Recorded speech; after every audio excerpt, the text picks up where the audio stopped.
On this episode of Watch Stuff with Us, we are previewing episode 3 of season 5 of The Handmaid's Tale. Woohoo!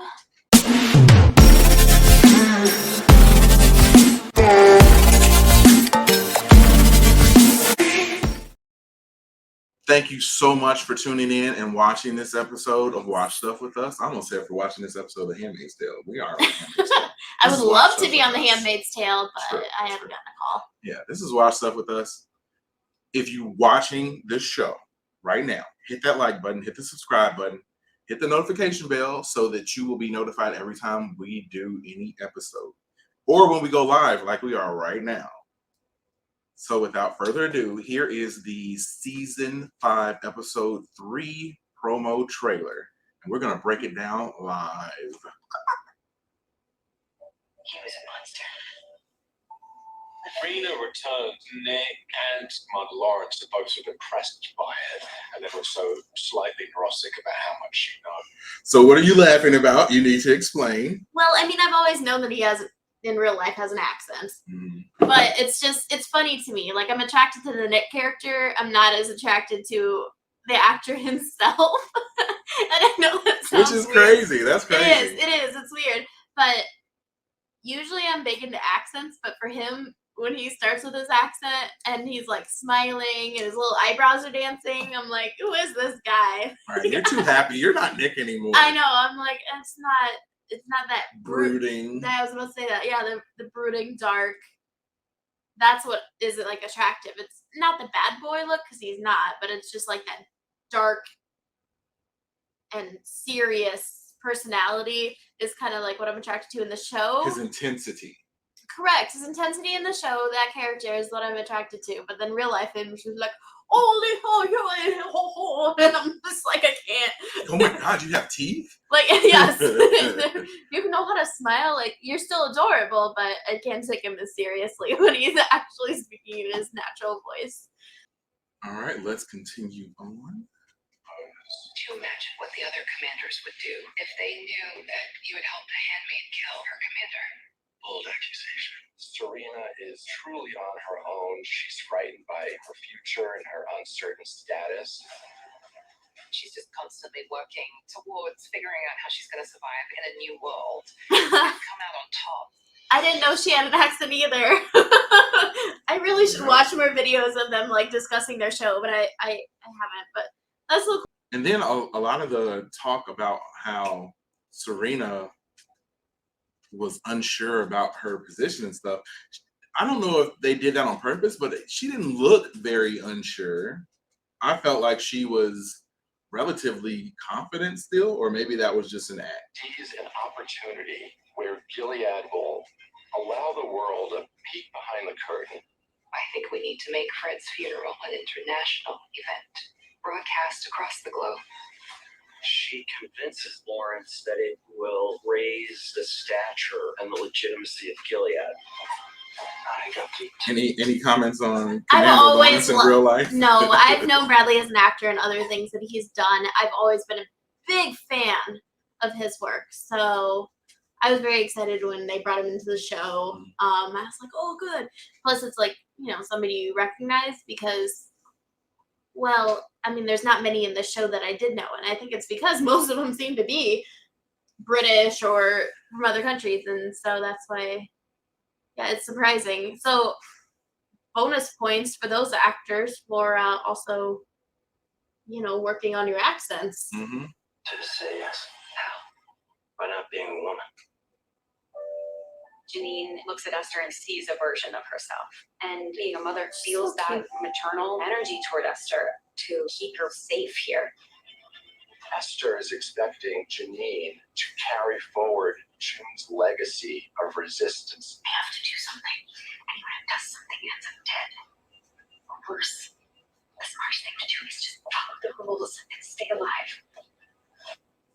So I think I know the answer to this already, but are you more of a Janine or are you more of an Esther? Is anybody an Esther? Yes, June specifically. I mean, I don't think that it's a major. I don't think it's a major stretch for her character to do some of the things that she does. June sort of corrupted her and brought out that stuff that was already inside of her. And just like my dog is using a squeaky toy right now, but June is sort of her inspiration.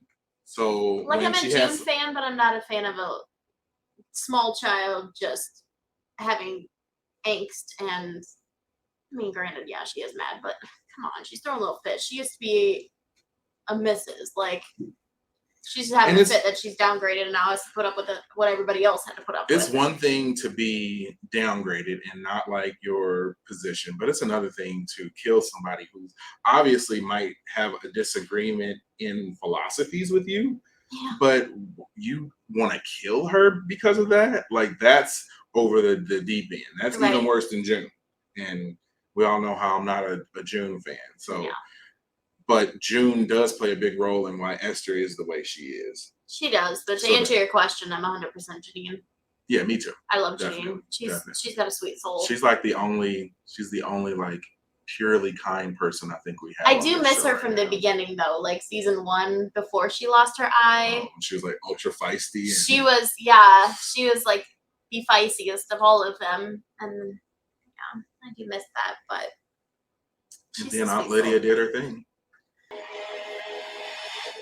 Creating the overall aesthetic for the funeral was so challenging. It was really important to create very strong visual difference and naturally make Serena the devil and June the angel, so the light and the dark. The funeral, We saw that. Yeah, 100%. Everybody, you can't miss that. Yeah, you definitely noticed that. But